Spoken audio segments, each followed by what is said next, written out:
బుడమేరు వాగు కారణంగా పెద్ద ఎత్తున విజయవాడలోకి ఏ స్థాయిలో వరద ముంచుకొచ్చింది చూసాం. సింగనగర్ లాంటి ప్రాంతాలైతే పూర్తిగా నీట మునిగిపోయాయి.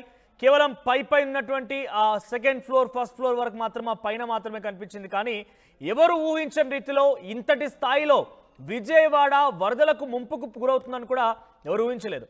తాజాగా ఆ విజువల్స్ అన్ని కూడా ఒక సీసీటీవీ ఫుటేజ్లో రికార్డ్ అయిన దృశ్యాలన్నీ కూడా పెద్ద ఎత్తున వైరల్గా మారాయి. ఒకసారి అవన్నీ కూడా మీకు చూపించే ప్రయత్నం చేస్తాను. సింగనగర్ ప్రజలు ఆ రోజున ఎటువంటి ఇబ్బందులు పడ్డారు, ఏ స్థాయిలో వరద పొంగింది, ఇప్పుడు మీరు చూస్తే కనుక ఇంతటి వరద బీభత్సానికి ఆ రోజు ఏ రకంగా దృశ్యాలు రికార్డ్ అయిన చూపించే ప్రయత్నం చేస్తాను. సరిగ్గా 2 గంటల్లోనే సింగనగర్ పూర్తిగా మునిగిపోయింది. ఈ నెల 1న విజయవాడలో సింగనగర్కు భారీగా వరద ఉప్పొంగింది. సుమారుగా ఉదయం 9 గంటలకు ప్రారంభమైన వరద 11 గంటలకు చెరువుల్లాగా మారిపోయాయి కాలనీలన్నీ కూడా. మీరు చూడొచ్చు. ఆ 3 బాక్సుల్లో మీకు చూపించే ప్రయత్నం చేస్తాను. ఇక్కడ 3 బాక్సుల్లో మీకు కనబడుతున్న దృశ్యాలన్నీ కూడా. సో మొదటగా మీరు చూస్తున్న విజువల్స్ 9 గంటల సమయానికి డిఫరెన్స్ ఏంటంటే మీరు గమనించవచ్చు. 9 గంటల సమయానికి అక్కడ ఒక స్కూటీ కనబడుతోంది. స్కూటీ పక్కనే ఒక గోడ ఉంది. దానిపైన కూర్చుని కొంత కూర్చోడానికి కొంత ప్రదేశం కూడా ఏర్పాటు చేసుకున్నారు. ఒక ఇటుకలతో పేర్చినటువంటి ఒక గోడ కూడా ఉంది. అంటే ఇక్కడ మీరు చూడొచ్చు 9 గంటల సమయానికి కేవలం గ్రౌండ్ లెవెల్కి మాత్రమే ఉన్నాయి. మెల్లమెల్లిగా 9 గంటల నుంచి 10 గంటలకు వచ్చేసరికి చూస్తే ఆ పూర్తిగా ఆ కూర్చునే స్కూటీ పక్కన కూర్చునేటువంటి ఆ అరుగు అంటామా, అరుగు పూర్తిగా కూడా నీట మునిగిపోయింది 10 గంటల సమయానికి. ఇక తీరా 11 గంటల సమయానికి చూస్తే మొత్తం అసలు ఆనవాలే లేవు. ఆ అరుగు లేదు, ఆ గోడ లేదు, ఏమీ లేదు. ఆ గోడ పక్కనే చిన్న గేట్ ఏదైతే కనబడుతుందో స్కూటీ పార్క్ చేసినప్పుడు చూడండి, స్కూటీ పక్కనే కొంత చిన్న గేట్ కూడా ఉంది. అది 11 గంటల సమయాన్ని చూస్తే కనుక పూర్తిగా నీట మునిగిపోయింది. 9 గంటల సమయానికి సుమారుగా మోకాళ్ళ వరకు నీళ్ళు వచ్చాయి. అది 10 గంటల సమయానికి సుమారుగా నడుములు మునిగిపోయాయి. ఇక 11 గంటల సమయాన్ని చూస్తే కనుక పూర్తిగా భుజాల వరకు కూడా నీళ్లు వచ్చాయి. సో విజయవాడ బుడమేరు వాగుకు సంబంధించి బుడమేరు వాగు గండ్లు పడ్డాయి. ఆ గండ్ల కారణంగా 3 గంటలు పడ్డాయి. ఆ గండ్ల కారణంగా పెద్ద ఎత్తున వరద నీరు మొత్తం కూడా సింగనగర్ ప్రాంతానికి చొచ్చుకు వచ్చింది. సింగనగర్ ప్రాంతంలో గంట గంటకి సుమారుగా 2 గంటల సమయంలోనే పూర్తిగా భుజాల్లోతు వరకు నీళ్లు వచ్చాయి. అది ఈ దృశ్యాలన్నీ కూడా సీసీటీవీ ఫుటేజ్లో రికార్డ్ అయిన దృశ్యాలు ఇవన్నీ కూడా.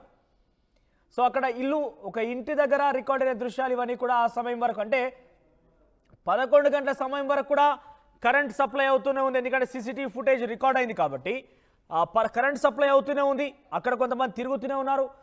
10 గంటల వరకు కూడా కొంతమంది అక్కడిక్కడ తిరుగుతూనే ఉన్నారు. మొదటిగా ఎప్పుడైతే 9 గంటల సమయానికి కొంత వరద రావడం ప్రారంభమైందో, కొంత వాగులాగా నీరు మొత్తం కూడా ఇళ్లలోకి రావడం ప్రారంభమైందో, చాలా మంది కూడా అక్కడ నుంచి వెళ్ళిపోయే ప్రయత్నం చేశారు. బైక్స్ అన్నిటి కూడా ఎత్తైన ప్రదేశంలో పెట్టేందుకు ప్రయత్నం చేశారు.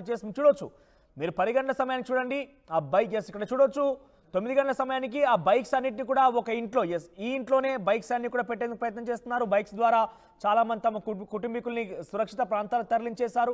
అంటే మనుషులు మాత్రం వెళ్ళగలిగారు, కానీ వాళ్ళ విలువైనటువంటి సామాగ్రిని కావచ్చు, ఇతరత్ర నగలు నట్ర ఏవి కూడా తీసుకెళ్ళలేకపోయారు. ఎందుకంటే దే డోంట్ హ్యావ్ టైం, వాళ్ళకు సమయం లేదు. చాలా వేగంగా వరద వస్తోంది. 10 గంటల సమయానికి ఎవరు కూడా లేరు. ఆ ప్రాంతం అంతా కేవలం నీట మునిగిపోయింది. నిర్మానుషంగా ఉంది. చెత్త చెదారం మొత్తం కూడా కొట్టుకు వస్తోంది. డ్రైనేజీలు కూడా ఉప్పొంగుతున్నాయి. కొంతమంది ఒకరిద్దరు మాత్రమే ఆ భుజాల్లోతు నీళ్ళ వరకు వారంతా కూడా ప్రయాణిస్తున్నారు, అటు ఇటుగా వెళ్తున్నారు. ఆ తర్వాత చూడొచ్చు అప్పటికే స్టార్ట్ అయిపోయింది. ఇక చాలామంది కూడా చివరన చిక్కున్న వారందరూ కూడా బయటికి తీసుకొచ్చేందుకు ఈ 10 గంటల సమయం ఉపయోగపడింది. ఇక చివరిగా 11 గంటల సమయాన్ని మీరు చూస్తే కనుక కొంత స్లోగా మనం కనుక అబ్జర్వ్ చేస్తే మెడలోతు వరకు కూడా నీళ్ళు వచ్చాయి. అంటే నడుముల్లోతు, తర్వాత భుజాల్లోతు వరకు, ఆ తర్వాత మెడ వరకు కూడా నీళ్ళు రావడంతో అటుగా వెళ్ళడానికి ఎవరు కూడా సాహసించలేదు. ఎందుకంటే సుమారుగా అప్పటికే 6 అడుగుల నీళ్లు చేరిపోయాయి. పూర్తిగా ఇళ్లలోకి నీరు చొచ్చుకుపోయింది. ఇల్లు పూర్తిగా కూడా, అంటే కొన్ని చిన్న ఇళ్ళు ఏవైనా ఉంటే కనుక అవి పూర్తిగా కనబడకుండా వెళ్ళిపోయాయి. 9, 10, 11 గంటలు 9 గంటల సమయానికి కేవలం మోకాళ్ళలోతు వరకు ఉన్న నీళ్ళు కాస్త 11 గంటల సమయానికి మెడలోతు వరకు వచ్చాయి. అంటే 2 గంటల్లోనే ఎంత నీటి ప్రవాహం అక్కడికి చేరుకుందో మనం గమనించవచ్చు. బుడమేరికి 3 గంటలు పడ్డాయి. గంటల గుండా కొన్ని క్యూసెక్ల నీళ్ళే లోపలికి వచ్చింది. అది కేవలం ఒక చిన్న దారనో వర్షపు నీరో కాదు, కొన్ని క్యూసెక్ల నీరు అక్కడ రావడంతో 11 గంటల సమయానికి పూర్తిగా మెడలోతు వరకు కూడా నీళ్లు రావడంతో అందరూ కూడా ప్రాణాలు అరచేతిలో పెట్టుకొని బిక్కుబిక్కుమంటూ అక్కడి నుంచి చిట్ట చివరన ఉన్న వారందరూ కూడా తరలించేశారు. ఒక ఇంటి దగ్గర ఉన్నటువంటి సీసీటీవీ ఫుటేజ్లో ఈ దృశ్యాలన్నీ కూడా రికార్డ్ అయ్యాయి. 2 గంటల సమయంలోనే అంత మేర పూర్తిగా సింగనగర్ మునిగిపోయిందని అంటే ఏ స్థాయిలో పాపం అక్కడ ప్రజలు ఇబ్బంది పడ్డారో ఈ వీడియో మనకు అర్థమవుతోంది. సో ఒక్కసారిగా ఉరుకులు పరుగులు పెడుతూ 9 గంటల సమయానికి వరద రావడంతో అందరూ కూడా ఉరుకులు పరుగులు పెడుతూ అక్కడి నుంచి ప్రయాణం ప్రారంభించేశారు. వేరే ప్రాంతాలకి తరలివేయడం ప్రారంభించేశారు. వారు కేవలం మనుషులుగానే వెళ్ళారు, అంతేకాని ఒంటరిగానే వెళ్ళారు. కానీ ఏ ఒక్క సామాగ్రి కానీ ఏ ఒక్క నగ నట్ర ఏది కూడా తీసుకెళ్ళారు. అంటే దీన్ని బట్టి మనం అర్థం చేసుకోవాల్సిన అంశం ఏంటంటే పూర్తిగా ధ్వంసమైపోయింది. వారు కేవలం ప్రాణాలు నిలుపుకున్నారు తప్ప పూర్తిగా వాళ్ళ ఇంట్లో సామాన్ని కావచ్చు, నగ నట్ర అంతా పూర్తిగా కూడా నీలమట్టం అయిపోయింది, పూర్తిగా కూడా ఖరాబ్ అయిపోయింది. ఏది కూడా ఇప్పుడు చేతికి అందని పరిస్థితి. సో 2 గంటల సమయంలోనే మెడలోతు నీళ్ళ వరకు రావడంతో చిట్ట చివరన ఉన్న ఒకరిద్దరిని కూడా కాపాడేందుకు కొంతమంది సాహసం చేసి ముందుకు తీసుకువచ్చారు. సింగ్ నగర్ ఈ వరద నీటిలోనే సుమారుగా 2 రోజులు నీట మునిగింది. ఈ వరదలో పడవల ప్రయాణం చేశాయి. బహుశా వారెవరు కూడా ఊహించి ఉండరు ఈ స్థాయిలో వరద ప్రవాహం వస్తుంది. బుడమేరు వారి పక్కనే ప్రవహించేటువంటి బుడమేరు వాగు ఈ ఒక్క గండ్లు పడిపోయి ఈ స్థాయిలో తమ ఇల్లులోకి నీరు వస్తుందని బహుశా వాళ్ళు ఎవరు కూడా ఊహించి ఉండరు. సో ఆ రోజు పరిస్థితి తారకంగా ఉంటే మీరు చూస్తే కనుక 2 రోజుల తర్వాత 2 గండ్లు పూడ్చినప్పటికీ మరొక 3వ గండి పూడ్చివేత ప్రక్రియ కొంత ఆలస్యం కావడంతో మూడవ గండి పూడ్చివేత ప్రక్రియ కొంత ఆలస్యం కావడంతో 3వ రోజు కూడా ఆ వరద తాకిడికి సంబంధించి కింద లెఫ్ట్ సైడ్ బాక్స్లో మీరు చూస్తున్నారు కొంత ఆ రోజు కూడా 3వ గండి పూడ్చకపోవడంతో కూడా 3వ గండి వెంట కూడా కొంత పెద్ద ఎత్తున సింగ్ నగర్లోకి నీళ్లు చొచ్చుకురావడంతో ఆ రోజు కూడా చాలా మంది భయభ్రాంతకు గురయ్యారు. ఎందుకంటే మొదటి రోజు వాళ్ళు చవి చూశారు, 1వ తేదీన జరిగిన ఘటన వాళ్ళు చవి చూశారు. ఆ చవి చూసిన ఘటన నుంచి వాళ్ళు బయటపడ్డారు, అప్పుడే తేరుకున్నారు. తర్వాత 2 రోజుల తర్వాత కొంత బయటపడుతున్నాం, సురక్షిత ప్రాంతాల నుంచి తిరిగి ఇళ్ళలోకి వెళ్తున్నామనే ఒక ఆశ వాళ్ళలో పెద్ద ఎత్తున కనిపించింది. కానీ ఆ బుడమేరు నదికి సంబంధించి 3వ గండి పూడ్చకపోవడంతో 3వ గండి వెంట కూడా పెద్ద ఎత్తున వరద ప్రవాహం తిరిగి సింగనగర్లోకి చేరడంతో సింగనగర్ మరోసారి భయభ్రాంతులకు గురయ్యారు. అందరూ కూడా ఉరుకులు పరుగులు తీశారు. సో తాజాగా ఈ విజువల్స్ అన్ని కూడా నెట్టిన వైరల్గా మారుతున్నాయి. 2 గంటల సమయంలోనే ఏ స్థాయిలో అక్కడ ప్రజానికం ఇబ్బంది పడడం మనం చూస్తున్నాం. సో బైక్స్ అన్నింటినీ కూడా ఒకే ఇంట్లో ఎత్తైనటువంటి ఆ ఇంట్లో పెట్టేందుకు అక్కడ స్థానికులు ప్రయత్నం చేశారు, ఒకరికొకరు సహాయం చేసుకున్నారు. ఆ ఇంట్లో పెట్టేసి అందరూ కూడా బయటపడిపోయారు.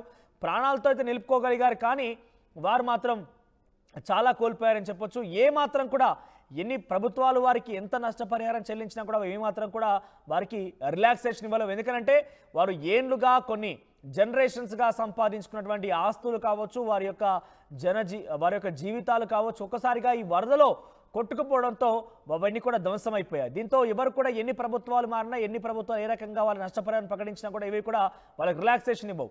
సో ప్రజెంట్ మనం చూస్తున్నాం ఇక్కడ గంటల వ్యవధిలోనే ఈ స్థాయిలో వరద వచ్చిందంటే వారి బతుకులు, వారి యొక్క జీవితాలు ఎంత మేర నీట మునిగాయో మనం అర్థం చేసుకోవచ్చు. సో ప్రస్తుతం ఈ విజువల్స్ అన్ని కూడా సోషల్ మీడియా వైరల్ అవుతుండటంతో అందరూ కూడా ఈ విజువల్స్ని చూసి కన్నీటి పర్యంతం అవుతున్నారు. వారిని వారే చూసుకుంటూ అక్కడి ప్రాంతాన్ని యొక్క ప్రజలు కూడా సీసీటీవీ ఫుటేజ్ ద్వారా దృశ్యాలు విడుదలైన తర్వాత అక్కడ నుండి ఆ ప్రజలు కూడా కన్నీరు మున్నీరుగా విలపిస్తారు. ఎందుకంటే కొన్ని గంటల వ్యవధిలోనే తమ బతుకులు ఏ రకంగా నీట మునిగాయనే విషయాన్ని వారు గుర్తు చేసుకుంటూ కన్నీరు మున్నీరుగా విలపిస్తున్నారు. ఈ దృశ్యాలు చూసిన ఎవరైనా కూడా అదే స్థాయిలో కన్నీటి పర్యంతం ఒక తప్పదు. ఎందుకంటే గంటల వ్యవధిలోనే వారి జీవితాలు ఏ రకంగా నీటిలో మునిగిపోయాయనేది ఈ దృశ్యాలు చూస్తే మనకు అర్థమవుతోంది.